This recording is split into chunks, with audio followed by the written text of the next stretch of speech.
Tere päevast, tere tulemast sellel võrratul päeval siia moepäevale Viru keskuses ja kuna meil on aega 20 minutit, siis me asume kohe asja juurde ja esimesena vestleme siin Eesti tuntumate moe- ja elustiili blogijatega. Meil on siin Merili Leis, Aljona Sokolovskaja, Anni Jürgenson ja Anna-Elisabeth Vaher. Ja eeldatavasti kõik teavad, mis asi on moeblogi või elustiiliblogi, et see on justkui päevik internetis, kuhu sa kirjutad juhtumistest, toimunust ja paned ka juurde ilusaid pilte. Aga elustiiliblogide puhul on see metsik töö, mis sinna sisse läheb. Et kuidas teist said blogijad? Et millal see juhtus ja miks? Aljona. Tere, minu poolt. Mina olen Aljona blogist Behind the Scenes PR Girl. Ja kunagi ma alustasin blogiga 4 aastat tagasi ja tol ajal ma ei olnud üldsegi Behind the Scenes PR tüdruk.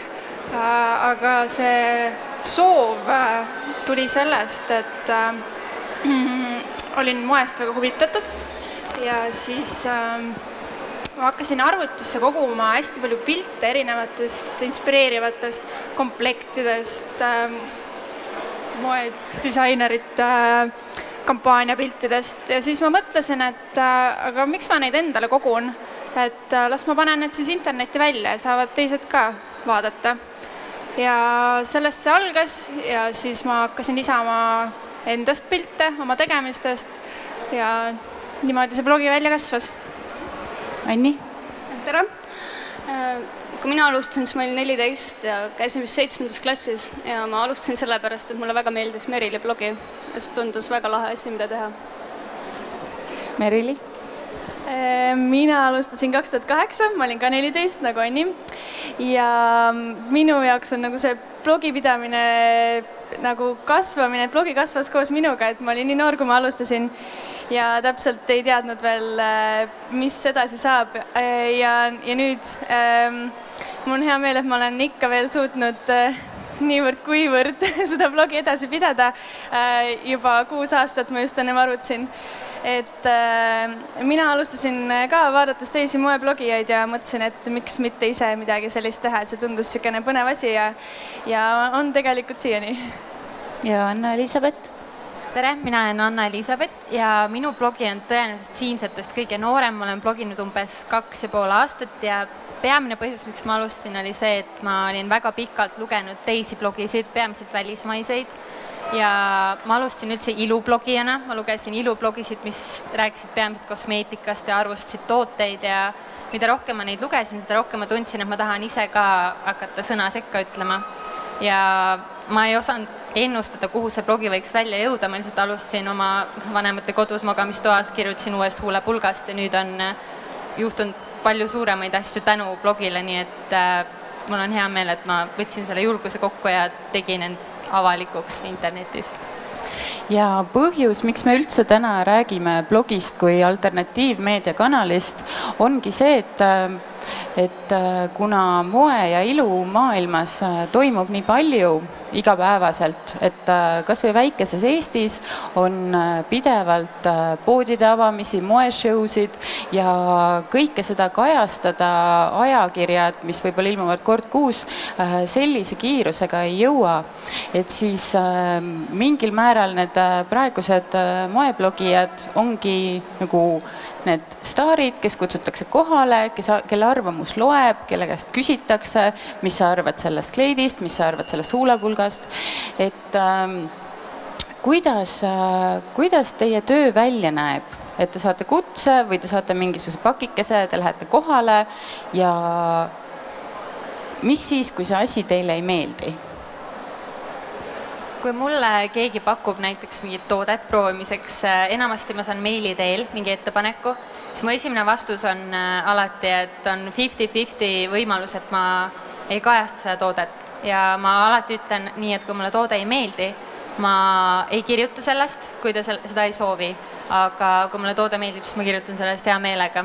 Aga üks asi on veel see ka, et isegi on väga paljusid asju, mis mulle saadetakse, mis mulle väga meeldivad, aga millest ma ikkagi ei kirjuta, sest kõigest ei jõua kirjutada ja ma usun, et targemad koostööpartnerid saavad sellest aru ja ei solvu, kui iga nende lauvärv mu blogist ei jõua. Et sama siin, et ma üritan oma blogi mitte üle ujutada reklaami ja asjadega, mis mulle tegelikult ei meeldi. Aga samas jah, kui mulle mingi asi väga meeldib, siis ma räägin sellest hea meelega. Ja kuna mu blogil on päris palju ka välismaiseid lugejaid, siis ma eriti hea meelega tutvustan just eestimaiseid tooteid. Mina olen, kuna ma rohkem kirjutan ikkagi moeteemadel, siis selliseid iluarvustusi õnneks minult väga palju ei oodata, aga mis puutub nagu üritustel käimisesse, siis ma ikkagi valin juba või üritan valida ette niisugust üritust, kuhu ma lähen hea meelega ja ma võtan kaasa oma fotoaparaadi ja ma annan endast parima, et saada kvaliteetseid pilte ja et siis see kajastus oleks võimalikult positiivne. Et ma olen selline nagu nii mõnedki teised kaasblogijad, et ma ei taha oma blogisse tuua negatiivsust. Ehk siis, kui tõesti ebaõnnestus midagi, et siis ma ei hakka seda ürituse korraldajale nina alla hõõruma, et ma pigem jätan sellest lihtsalt rääkimata või siis räägin positiivsetest pooltest.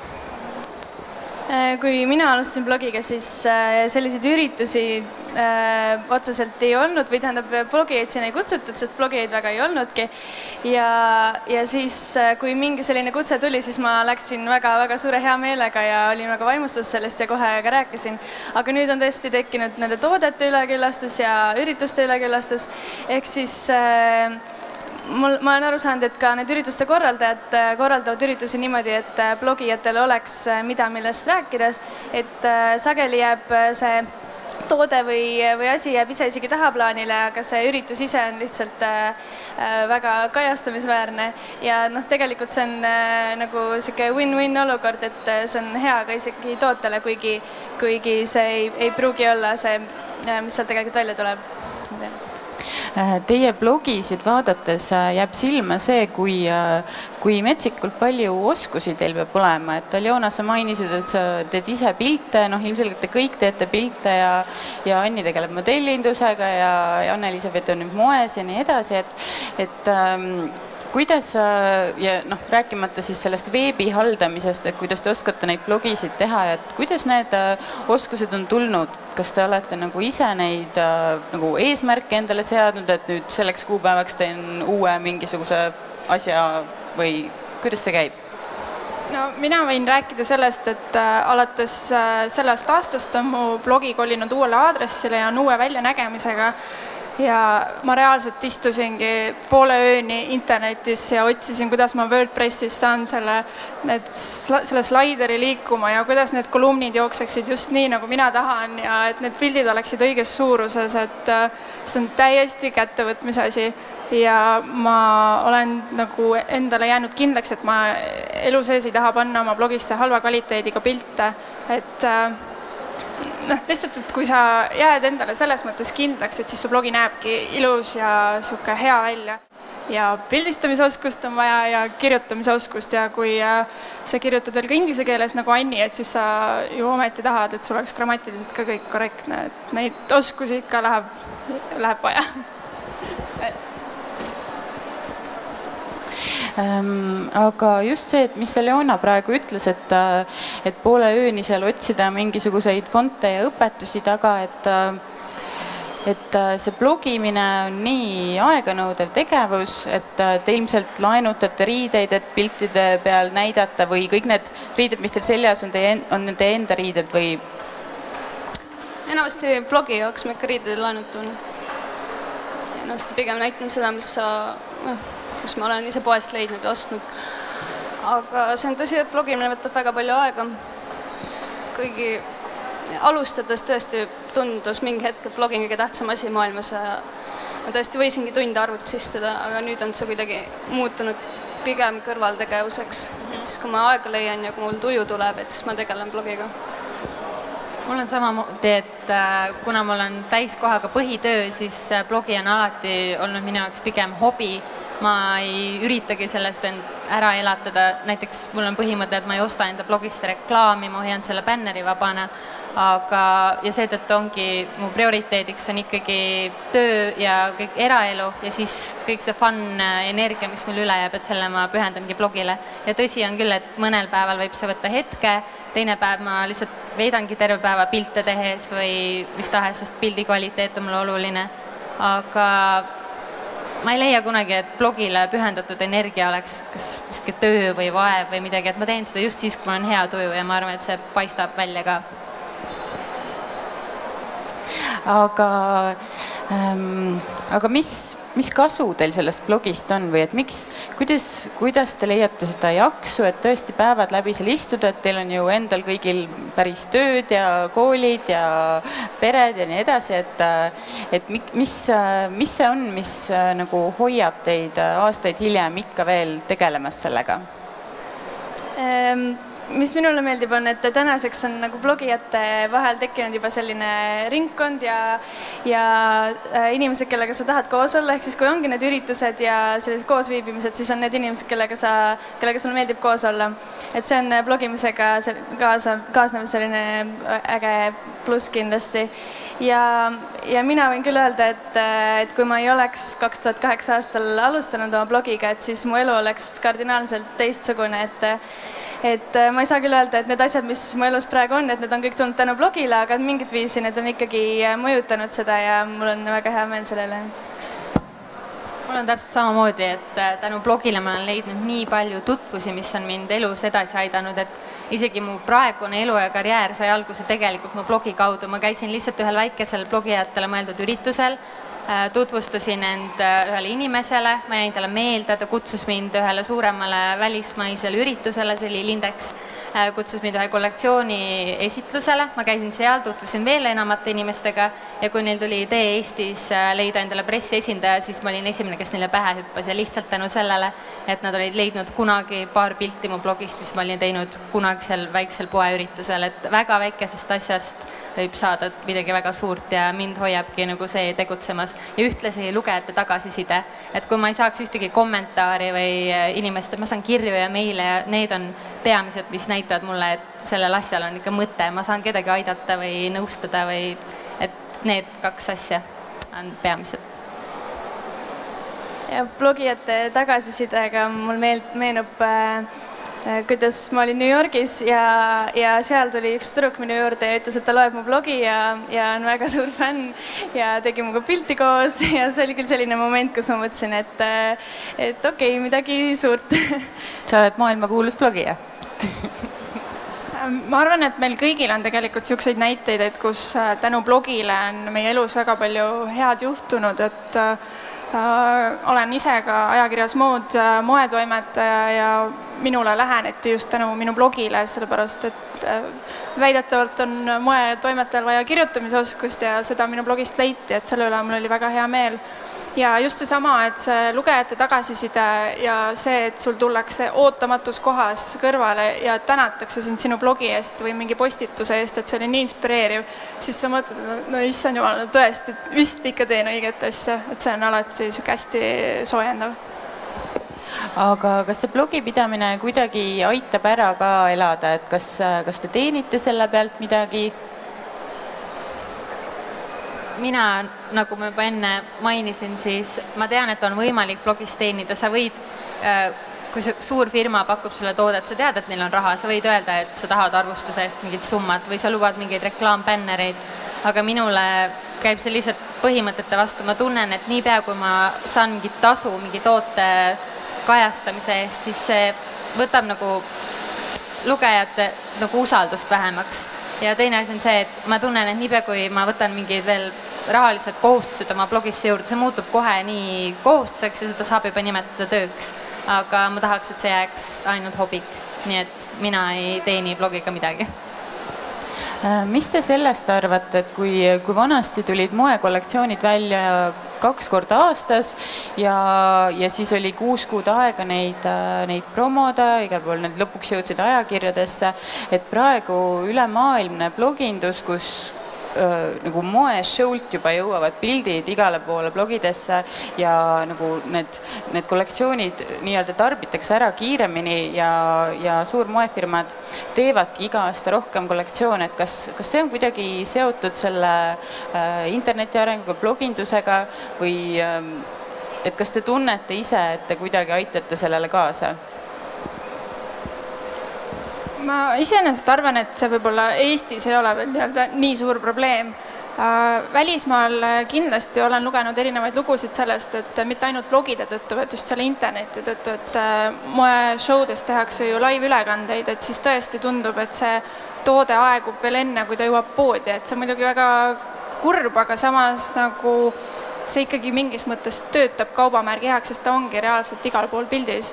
Et Eestis, ma arvan, on ikkagi see, et kui meie läheme kollektsiooni esitlusele, siis tihtipeale enne ürituse lõppu on võimalik juba asju soetada ja siis kohalikud disainerid on ainult õnnelikud, kui meie nii-öelda hoogu nendele toodetele, brändidele pildi ja info nupukesega juurde anname. Isegi mul endal küll tekib ka üleküllastus, et ma ise ei jõua ka enam üldse blogisid lugeda ja kõik neid kollektsioone jälgida.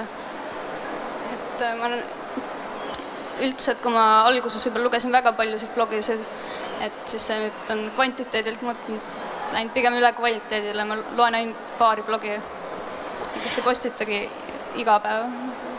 Aga see, mis sa just mainisid, et neid blogisid on nii palju ja Eesti oludes, et tundub, et iga nädal tuleb mõni moeblogija juurde ja et kust meiesugune blogide tarbija nagu aru saab, et milline on see hea blogi, milline ei ole, et näiteks mina töötan ajakirjas Anne ja Stiil ja me saame pidevalt kirju, et mina olen Eesti kõige populaarsem moeblogija, et te kindlasti soovite, et ma kirjutaksin teile midagi ja enamik nendest inimestest, ükski nendest pole teie, kes niimoodi kirjutavad, et need on inimesed, kes ilmselgelt ei ole veel Eesti kõige edukamad blogijad.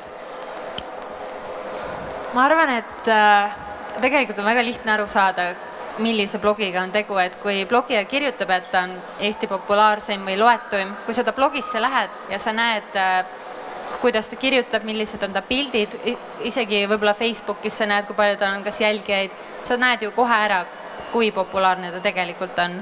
Et ma arvan, et tegelikult kellelgi ei sobi end nagu tituleerida Eesti loetuimaks või populaarsemaks ja ma arvan, et selline lähenemine on natukene nõme.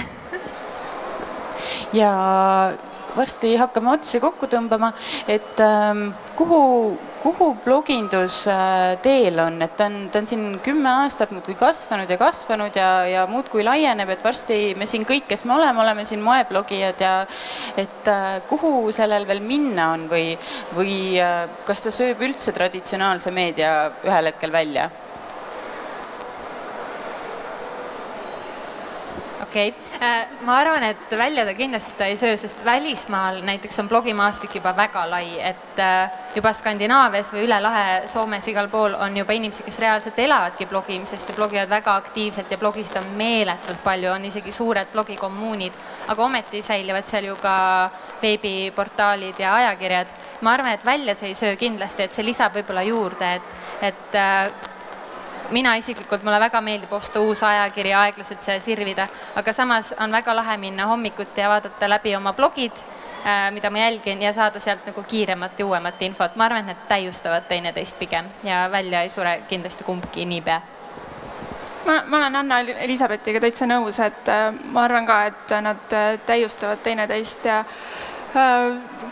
sellele dramaatilise sissejuhatusele vaatamata, ma arvan, et Eesti blogimaastik ei ole kindlasti hääbumas, et ma arvan, et kuigi meil on neid blogisid tekkinud nii ääretult palju, et siis ikkagi paremad ja tugevamad ja kvaliteetsemad jäävad pilti ja ilma selleta, et peaks ennast pidevalt ääretult promoma ja siis võib-olla need, mis ei lähe nii hästi käima, siis võib-olla vaikselt hääbuvad. Et ma arvan, et tugevamad jäävad. hästi, aga lõpetame selle paneeli selle positiivse noodiga ja ma soovitan, kui te ei ole veel tutvunud nende 4 blogiga, siis kindlasti tehke seda, et te leiate Viru Keskuse Facebooki lehelt kõik need lingid.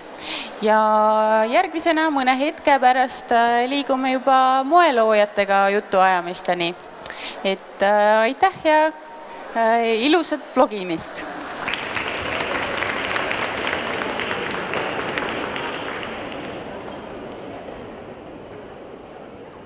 Moepäev vaatrühmas ja ostajate pidupäev